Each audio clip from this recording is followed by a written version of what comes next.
Bonjour à toutes, bonjour à tous et bienvenue dans un nouvel épisode de Homo Ethicus. Je m'appelle Julien Burgos et avec ce podcast j'ai envie de partager avec vous des sources d'inspiration et de réflexion pour mieux comprendre le monde dans lequel nous vivons, mieux comprendre les comportements de l'être humain et ainsi apporter plus de richesse et de profondeur dans nos existences. Et surtout, réfléchir à notre éthique de vie pour que nous puissions passer de l'ère de l'Homo economicus à celle de l'Homo ethicus.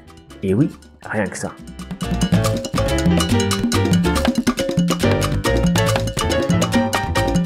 Et si vous voulez mieux comprendre l'objectif de ce podcast, je vous encourage d'écouter l'épisode 0 ou épisode introductif, dans lequel je vous présentais les raisons pour lesquelles j'ai créé ce podcast.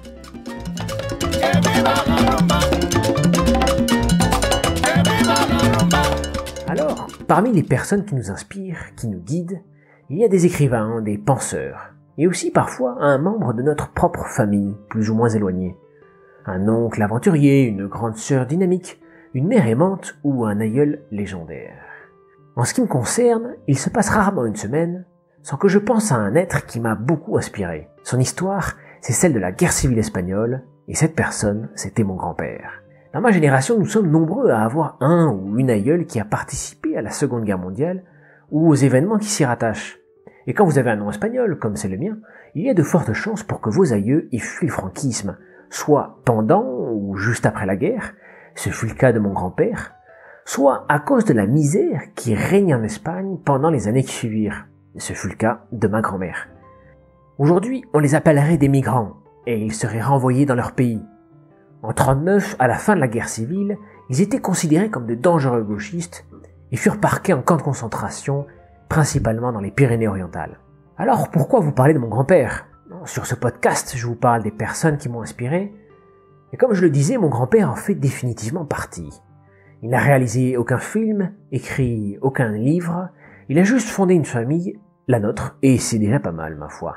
Mais surtout, il m'a inspiré par la force qu'il a eue, alors qu'il n'avait que 24 ans pour faire partie d'une guerre pendant 3 ans, pour lutter contre la répression. Et je me demande souvent comment quelqu'un peut s'engager dans une guerre et être prêt à mourir pour ses idées. Peut-être que si j'avais été à sa place, j'aurais fait la même chose. Je n'en ai aucune idée. Et je dois avouer que cela me perturbe. Lui et tant d'autres Espagnols, mais aussi les résistants français et d'autres nationalités. Je pense aussi aux résistants tchécoslovaques, par exemple, peu connus, mais qui se sont battus. Et à ce sujet, je vous recommande le livre de Laurent Binet, HHHH, qui parle des résistants tchécoslovaques qui ont assassiné Heinrich. Dans cet épisode, je vais d'abord vous faire un bref rappel des faits principaux de la guerre d'Espagne, et montrer les parallèles, parfois effrayants, entre cette époque et la nôtre. Puis, je vous expliquerai pourquoi mon grand-père est important dans mon parcours, dans ma vie, et pourquoi il est nécessaire de garder à l'esprit ces figures, ces modèles qui se sont battus pour leurs idées. Cette guerre civile a vraiment commencé en juillet 1936, lors du coup d'état d'un groupe de militaires contre le gouvernement républicain du Frente Popular, élu quelques mois plus tôt. Mais, avant d'entrer dans le détail des événements du conflit, il faut parler des événements qui l'ont précédé. Car il faut savoir qu'en Espagne, la situation était chaotique depuis plusieurs années déjà. Pendant les années 20, il y a eu la dictature du général Primo de Rivera, à partir de 1923 jusqu'en 1930. En 1931, les élections municipales donnèrent la victoire au camp anti-monarchiste qui décida alors de proclamer la Seconde République. Le roi dut donc aussi s'exiler en 1931. À ce moment-là s'ouvre une période politique très confuse entre les pros et les anti-monarchistes. Une période influencée également par la montée de Hitler en Allemagne, par le pouvoir de Mussolini qui soutenait les groupes nationalistes de la Phalange, un groupe créé par le fils de l'ancien dictateur Primo de Rivera. Se succèdent alors différents gouvernements, d'abord de gauche, puis de centre-droit, et en 1934, il y a eu la révolte des Asturies, dont Camus a tiré une pièce de théâtre.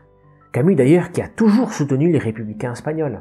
Il a même reçu une distinction des républicains en exil après la guerre. Bref, cette révolte des Asturies a été violemment réprimée et Franco était déjà à la manœuvre. La société espagnole était donc fortement politisée et cela aboutira à une division extrême pendant les élections de 1936 entre d'un côté donc le Frente Popular, soutenu par les ouvriers, les classes populaires et par quelques intellectuels, et de l'autre le Frente National, soutenu par le trio extrêmement puissant qui est l'armée, le pouvoir capitaliste et les grands propriétaires terriens, et bien sûr, l'Église catholique qui, en Espagne, ne rate jamais une occasion de servir les puissants. Toutes les années 30 furent marquées par des affrontements violents entre ces deux parties de la société. Aussi quand je vois la violence de notre époque actuelle, les affrontements violents dans les rues, les commentaires haineux ou réducteurs de certains chroniqueurs ou présentateurs télé qui ont pignon sur rue et qui pourtant critiquent avec violence, sans aucun effort d'objectivité, alors je sens que cela ne peut créer que de plus grandes tensions. Et je ne peux m'empêcher de penser aux prémices de la guerre d'Espagne. La radicalisation n'est jamais une bonne solution, mais la vraie question est de savoir quelles sont les causes de cette radicalisation violente. Cela semble très bien de dire que les discours radicaux sont néfastes, comme beaucoup de bien-pensants le proclament de manière un peu trop facile. Mais il est plus important de réfléchir aux causes de cette radicalité. Augmentation des inégalités, paupérisation, absence d'espoir, etc. Et réfléchir aux causes de cela, politique néolibérale, confiscation du pouvoir au profit des élites, et tant d'autres. Bon, revenons au conflit espagnol. Donc, le 17 juillet 1936, le coup d'État est lancé. Le mouvement a été lancé du Maroc par Franco. Franco a très vite pris le contrôle du Maroc espagnol, puis il a envoyé ses troupes sur la péninsule, déjà avec l'aide de l'aviation italienne qui a bombardé les navires républicains, qui en fait à l'époque contrôlaient le détroit de Gibraltar. Dès les premières heures du coup d'État, plusieurs villes sont très vite contrôlées par les militaires favorables au camp nationaliste. Cependant, d'autres militaires restent fidèles à la République et au gouvernement élu. Mais surtout, dans de nombreuses villes, Madrid, Barcelone et tant d'autres, c'est grâce à la population que les putschistes n'ont pas pris le pouvoir. Ce moment de la guerre est très bien retranscrit par Malraux dans son livre « L'espoir ». Et donc on voit que la République a aussi été sauvée par le mouvement spontané de résistance de la population dans les principales villes, mais aussi dans les villages et campagnes. Dans ces régions, des volontaires se sont regroupés pour empêcher les militaires de prendre le contrôle ou pour empêcher les troupes nationalistes de progresser. Ce fut le cas de mon grand-père qui, dès les premiers jours, se porta volontaire et se retrouva à affronter les troupes venant du Maroc, alors qu'ils étaient même très peu armés. Et donc le mouvement spontané de la population a sauvé la République. Maintenant qu'on a vu comment cette guerre a débuté, j'aimerais vous parler de deux événements qui ont eu un impact considérable sur le cours de cette guerre. D'une part, au tout début du conflit, le gouvernement républicain a voulu acheter des armes aux Français et aux Anglais. Léon Blum, le premier ministre français, qui était lui aussi d'ailleurs du Front populaire français, voulait vendre des armes au gouvernement républicain, mais il rencontra la résistance farouche à la fois de l'opposition, mais aussi du président de l'époque et des Anglais qui préféraient éviter d'entrer dans cette guerre et de risquer de provoquer une guerre mondiale. Si l'Italie et l'Allemagne soutenaient à leur tour le camp nationaliste. D'autre part, les Anglais, eux, considéraient le Frente Popular comme une sorte de mouvement communiste, gauchiste, et ne voyaient pas d'un mauvais œil que ce soit les nationalistes qui gagnent. Les compagnies britanniques avaient de nombreux intérêts en Espagne et voulaient les protéger. Revenons à Blum. La seule solution qu'il trouva pour essayer d'aider le gouvernement républicain fut d'organiser le pacte de non-intervention avec l'Allemagne, l'Angleterre et l'Italie pour avoir l'accord de tous qu'ils n'interviendraient pas en Espagne. Bon, il faut reconnaître à Blum qu'il a au moins essayé de faire quelque chose, même si ce fut totalement inutile. Blum ferma les yeux sur quelques transactions qui passèrent par la France, mais il n'apporta jamais une aide réelle. Alors que le camp républicain manquait cruellement d'armes car les nationalistes avaient pris le contrôle des principales ressources, donc cet abandon fut terrible pour la République espagnole. D'autre part, l'Italie et l'Allemagne ne respectèrent absolument pas le pacte de non-intervention. L'Italie s'engagea activement avec 50 000 hommes, 700 avions et 950 chars, et l'Allemagne eut jusqu'à 10 000 hommes et surtout la Légion Condor qui fut responsable entre autres du massacre de Guernica. De plus, il est prouvé que des entreprises américaines ont soutenu le camp nationaliste. Ford, Exxon et quelques autres ont vendu à crédit du pétrole et des camions aux armées nationalistes. Ce qui est scandaleux, c'est que la France et le Royaume-Uni ont mis sur le même plan d'un côté un gouvernement démocratiquement élu, reconnu internationalement, et de l'autre des putschistes qui voulaient soit rétablir la monarchie, soit établir une dictature. La principale conséquence fut que le gouvernement espagnol devait trouver un autre fournisseur d'armes, et le seul qui était prêt à le faire était Staline. Donc, le refus de la France et du Royaume-Uni poussa l'Espagne dans les bras du communisme. Ils attirèrent ce dont ils redoutaient le plus, la présence de Staline aux frontières françaises. Alors même que les communistes étaient jusque-là minoritaires, le Frente Popular était dominé par différentes tendances socialistes, mais dans les rues, Le mouvement anarchiste était puissant, tout comme le mouvement communiste anti-stalinien, comme le POUM par exemple. Mais les staliniens n'avaient pas une forte présence. Et au printemps 1937, lorsque les communistes staliniens eurent un contrôle plus important, grâce aux armes venant de l'URSS, ils réprimèrent durement tous leurs opposants, et notamment le POUM qu'ils qualifièrent de traître. Cela est très bien raconté dans le livre de George Orwell, Hommage à la Catalogne. Orwell, lui, s'était engagé au tout début de la guerre d'Espagne, avant la création des brigades internationales. Et donc il s'était retrouvé dans les troupes du POUM, et il vécut cette attaque contre le POUM lorsque lui-même était à Barcelone. Cet événement est aussi très bien raconté dans le très bon film de Ken Loach, Tierra y Libertad, ou le titre en anglais Land and Freedom. Les communistes ont éliminé toutes les milices et autres groupes qui pourtant tenaient le front. Cependant, Staline, lui, n'a pas envoyé autant d'armes que les Italiens, et n'a pas envoyé de troupes, mais uniquement des conseillers militaires. D'autre part, il vendait ses armes assez cher puisqu'il n'avait aucune concurrence. Et Staline demanda même que lui soit envoyé une garantie. Et donc, tout l'or que l'Espagne possédait à cette époque fut envoyé en Russie. Et bien sûr, l'Espagne ne revit jamais cet or. Donc, les républicains avaient un vrai désavantage militaire et petit à petit perdaient du terrain lorsqu'eut lieu un second événement. Comme je l'ai dit plus tôt, le refus des gouvernements français et britanniques fut la première grande trahison. Et la seconde fut bien évidemment le pacte de Munich quand ils trahirent la Tchécoslovaquie. En ce qui concerne les Tchèques, l'ironie de l'histoire fait que je suis à la fois un descendant de républicains espagnols et vivant en République tchèque, d'où j'ai compris que le souvenir de cette trahison était encore présente. Certains Tchèques de ma génération m'en ont parlé avec une pointe de colère contre la France et le Royaume-Uni, alors même que eux idolâtrent les États-Unis qui ont libéré l'ouest du pays en 1945. Bref, septembre 1938. L'Allemagne nazie envahit la Tchécoslovaquie, qui n'avait pas d'armée assez puissante pour lutter. Le président tchécoslovaque plutôt, Beneš, demande l'aide de ses alliés, et surtout de la France, avec qui il avait une alliance. Et donc, il pensait par extension le Royaume-Uni. Mais comme vous le savez, plutôt que de respecter l'alliance qui les lie, effrayés par la perspective d'une autre guerre mondiale, les dirigeants français et britanniques, Daladier et Chamberlain, signèrent un pacte avec Hitler et abandonnèrent la Tchécoslovaquie. Et cela eut un impact considérable sur le conflit espagnol. Tout d'abord parce que les républicains espéraient qu'un conflit de plus grande ampleur éclate pour que le camp nationaliste perde son appui militaire allemand et italien. Cela aurait rééquilibré les forces. Et surtout, Franco serait devenu l'ennemi de la France et de l'Angleterre. Le pacte de Munich, donc, annihila leurs espoirs, non seulement d'un conflit mondial, mais ils comprirent aussi que la France et le Royaume-Uni s'écrasaient devant les Allemands. Le pacte de Munich eut un deuxième impact sur la guerre d'Espagne. Staline cessa son appui militaire, d'une part parce qu'il se rendit compte qu'il devait préparer ses forces contre Hitler, et d'autre part parce que les républicains perdaient de plus en plus de terrain et avaient peu de chances de gagner, maintenant que la perspective de guerre mondiale était repoussée. Le camp républicain, à ce moment-là, tenta une dernière offensive. Ce fut la bataille de l'Èbre, qui fut un échec. Les forces nationalistes percèrent le front et coupèrent en deux le camp républicain, le long de la côte méditerranéenne, donc entre la Catalogne et la région de Valence. L'armée républicaine qui se trouvait en Catalogne s'enfuit vers la France en janvier-février 1939. Nous venons de parcourir très brièvement les principaux événements de cette guerre. L'impact décisif du double abandon de la France et de l'Angleterre qui ont abandonné un régime élu au bénéfice d'un dictateur qui imposa sa loi sur l'Espagne jusqu'au début des années 70. Et maintenant, j'aimerais vous donner quelques détails sur l'implication de mon grand-père qui fut un simple soldat de l'armée républicaine.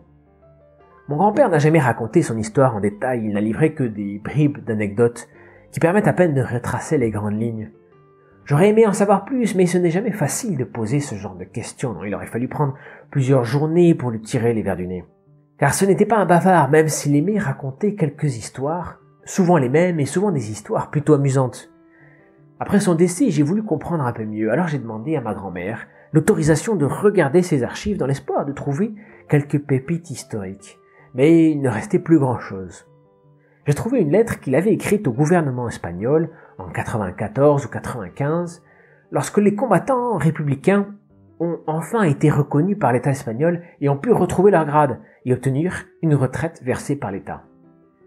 Dans cette lettre, il donne les principaux détails et la date de son parcours pendant la guerre. En juillet 1936, donc au début de la guerre, quand les nationalistes ont commencé leur coup d'État, mon grand-père travaillait comme ouvrier de construction dans un petit village de la Mancha. là où habitait toute sa famille depuis probablement des générations, une famille d'agriculteurs. Et même s'il n'y avait pas Facebook ou YouTube à l'époque, il avait forcément suivi tous les événements. De plus, il avait fait son service militaire à Madrid en 1934, donc il avait dû être exposé à quantité d'influences. Tout ce que je sais, c'est qu'il était probablement déjà socialiste au début de la guerre, et il a continué à voter socialiste toute sa vie jusqu'à ses 99 ans. Dans sa lettre, donc, écrite en espagnol, il dit qu'il s'est engagé comme volontaire le 28 juillet 1936, soit 10 jours après le début du coup d'État. C'est-à-dire plus ou moins au moment où les troupes nationalistes commençaient déjà à progresser de ville en ville. Puis en octobre 36, il a été mobilisé dans son régiment, le bataillon numéro 1 des Ingenieros Zapadores, dans lequel il avait fait son service en 34. Les Zapadores se traduit par les sapeurs, qui font partie du génie, c'est-à-dire le travail de construction ou de destruction. Donc ce n'était pas un soldat en première ligne sur les combats, et c'est probablement ce qui lui a sauvé la vie. Cependant, cela ne l'a pas empêché de prendre une balle dans le pied en mai 1937, lors des terribles affrontements qui ont eu lieu au port de Madrid, à la cité universitaire. Je me rappelle que quand nous étions enfants, nous demandions à nos grands-pères de nous montrer sa blessure. C'était la marque d'un héros, d'un homme extraordinaire, nous pensions. Comme enfants, cela nous fascinait. Après sa blessure, il a été hospitalisé pendant 5 mois, puis incorporé dans ce qu'il a nommé la DGA 533, batterie 3e groupe, 1re division. Bon, je n'ai aucune idée de ce que cela veut dire, mais d'après ce que j'ai compris, il s'agissait d'un bataillon anti-aérien. Il explique aussi qu'en août 38, il fut nommé commissaire de la batterie. Ce changement de bataillon, et donc la blessure qui a causé cela, lui a en fait probablement sauvé la vie, car du coup, il n'a pas participé directement à la terrible bataille de l'Èbre, qui a coûté la vie à de très nombreux républicains, dont son jeune frère. De plus, à la fin de la guerre, son bataillon était en Catalogne, et donc il a pu fuir vers la France. Et donc à ce moment-là, il est arrivé en France, où la plupart des Espagnols ont été parqués dans le camp d'Argelès. Il nous raconta que sur sa tente, dans le camp, ils avaient écrit « Aquí no se habla de política ». Ici, on ne parle pas politique. J'imagine qu'il devait en avoir marre, non, après toute cette guerre et toutes ces discussions politiques. Il est donc resté au camp d'Argelès jusqu'au début décembre 1939, où il fut incorporé à une compagnie de travailleurs. Puis pendant l'occupation, en France, il travailla dans les fermes pour le service obligatoire, et c'est au moment où il se rendait un moment dans la zone occupée qu'il s'est séparé de tous ses papiers qui prouvaient qu'il avait été nommé commissaire politique.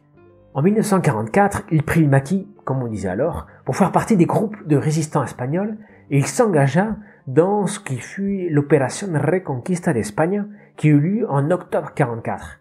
C'était en fait une micro-armée au total composée d'entre 6 000 et 7 000 hommes, dont le but était de reconquérir l'Espagne et en passant par le Val d'Aran, une vallée des Pyrénées. Et l'opération fut un échec, il y eut 588 morts, certains furent emprisonnés en Espagne, et mon grand-père, lui, rentra en France sain et sauf.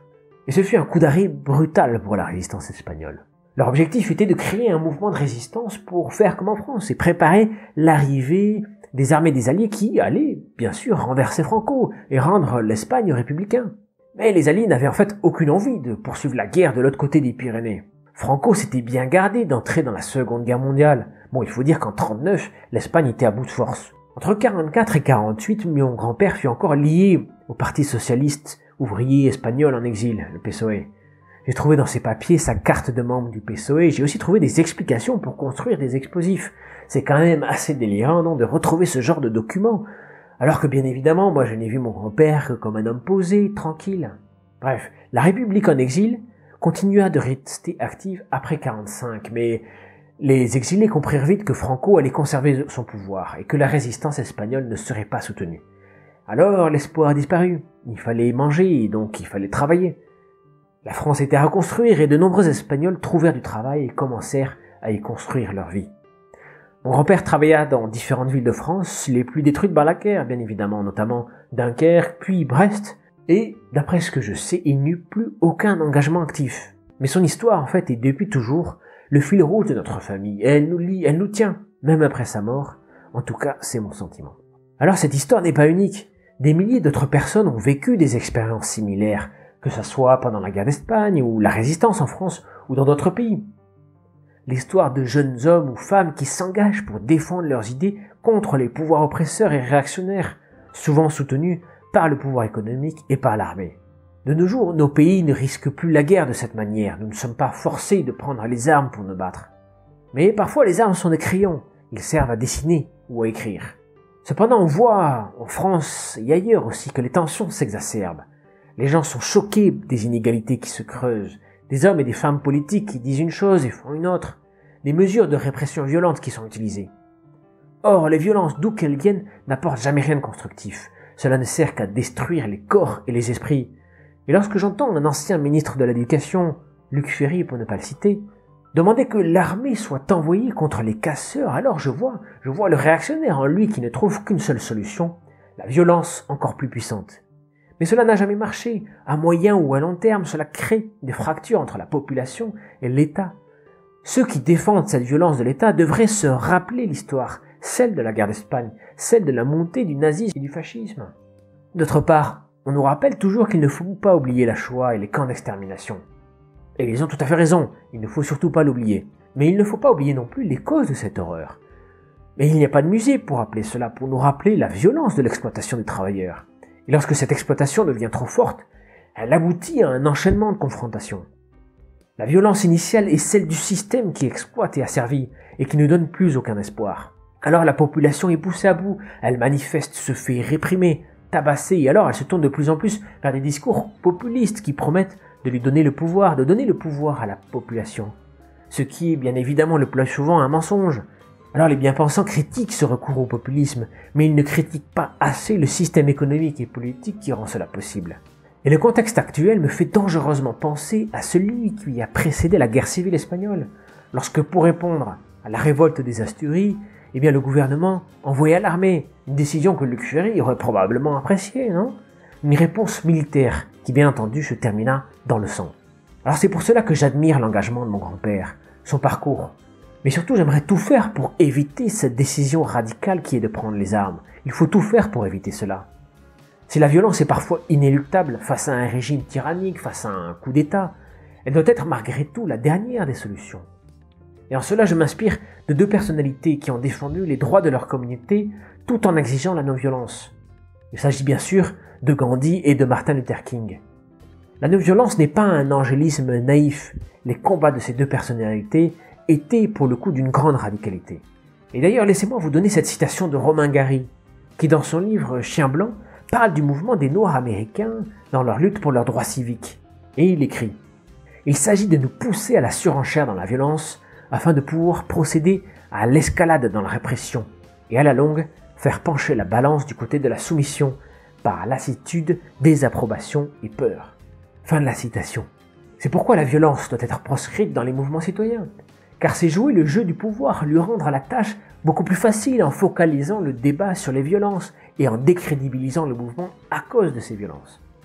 Voilà, je dédie cet épisode à tous ceux qui se lèvent pour défendre leurs droits, leur liberté, et bien évidemment à mon grand-père que je garde en tête comme un modèle de probité, d'engagement, de droiture et de noblesse d'esprit, et bien qu'il était maçon, il y avait bien plus de noblesse dans ses paroles que dans celles de certains professeurs de philosophie médiatique. À tous ces hommes et ces femmes, ces anonymes le plus souvent qui se battent pour leur liberté et pour la nôtre, ici, en France et partout à travers le monde. J'espère que vous avez apprécié cet épisode, que cela vous ait permis de mieux comprendre ou de vous rappeler certaines des grandes lignes de la guerre d'Espagne, et peut-être aussi de vous aider à vous souvenir d'une personne que vous connaissez, qui par ses actes représente cette droiture d'esprit, cette noblesse que je voyais chez mon grand-père, qui chaque jour m'inspire. Je pense qu'il faut avoir ce genre de modèle d'inspiration pour nous aider à prendre des décisions dans les moments difficiles, dans les moments de doute. J'avais envie de créer cet épisode pour rendre cet hommage à mon grand-père. Et si vous voulez rendre hommage à une personne que vous considérez comme un modèle, alors laissez un commentaire, un petit mot, quelques pensées pour cette personne, pour rappeler leur combat, leur histoire, pour que leur nom ne sombre pas dans l'oubli. Vous pouvez le faire sur ma chaîne YouTube, Homo Eticus. Vous pourrez retrouver cet épisode. Dans la description de la vidéo, vous trouverez la référence de quelques livres si vous voulez mieux comprendre le conflit espagnol. Il y a bien sûr L'espoir de Malraux, dont j'ai parlé, Hommage à la Catalogne, de George Orwell. Et je vous recommande aussi le film Land and Freedom de Ken Loach. Et surtout, soutenez vos libraires locaux plutôt que de commander sur Amazon. Et si vous voulez me soutenir, et ce serait génial si vous le faites, je vous encourage à vous inscrire au podcast et laisser un avis sur Apple Podcast ou sur la plateforme que vous utilisez. De préférence en mettant le plus d'étoiles possible, ça permettra au podcast d'être en tête de classement et de trouver de plus en plus d'auditeurs. Et surtout, n'hésitez pas à partager sur les réseaux sociaux. Je vous remercie énormément d'avoir suivi cet épisode. On se retrouve la prochaine fois pour un nouvel épisode de Homo Eticus. Et comme il disait à l'époque, no pasarán.